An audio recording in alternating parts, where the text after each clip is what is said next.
most simple design with a bearing. The most basic type of bridge is a beam bridge.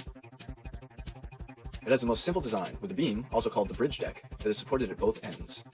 Let's drop into our diagram mode to see how the forces act upon this bridge. When a load is applied to these bridges, they bend and experience two types of forces. The top of the beam is pushed together, which is called compression. The bottom of the bridge is pulled apart, which is called tension. Here we are using lasers to build model bridges out of balsa wood and plywood. Always wear purple gloves while handling balsa wood. Safety first, kids. You can see the simple design. Now let's see what happens when we apply forces to it. To do this, we'll use a compression tester that can apply up to 20,000 pounds of force, although we probably won't get that high in this test. The compression tester will apply a load, or in other words, a weight, and measure the strain, which is how far the material moves in response to a load. Also to help us on this test will be these Lego people, who will measure the ability to be launched from a bridge when it breaks. Critical information for bridge designers. Officer, you see that as the load increases, the bridge bends, and eventually breaks at a load of 115 pounds. But now, what if you want to span a longer distance? Here we use the same deck material on top, but we have doubled the length of the bridge. This time, our main test subjects will be the happy farmer chef, hat man, bike guy with no helmet, shame on you.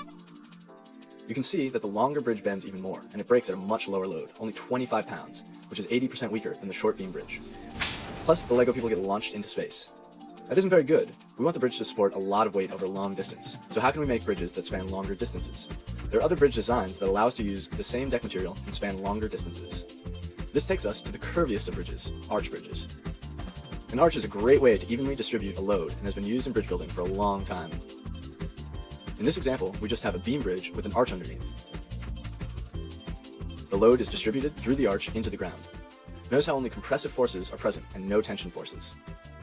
This is great for wood and stone bridges because they are much stronger in compression than tension. In our model arch bridge, we use the same long bridge length with added arch supports on both sides. To help us is Tricycle Man, helmet, good job, classy businesswoman, and this crazy guy. Let's go. You can see that the beam does not bend as much with the arch underneath, and that reaches a higher load before it fails, 100 pounds, which is 500% stronger than the long beam bridge. Here we have seen that beam bridges get weaker as they get longer. Adding an arch makes the bridge very strong, but arches have length limitations. Beam and arch bridges historically have relied on wood and stone as building materials. These materials are usually only strong in compression and not in tension, which restricted the design.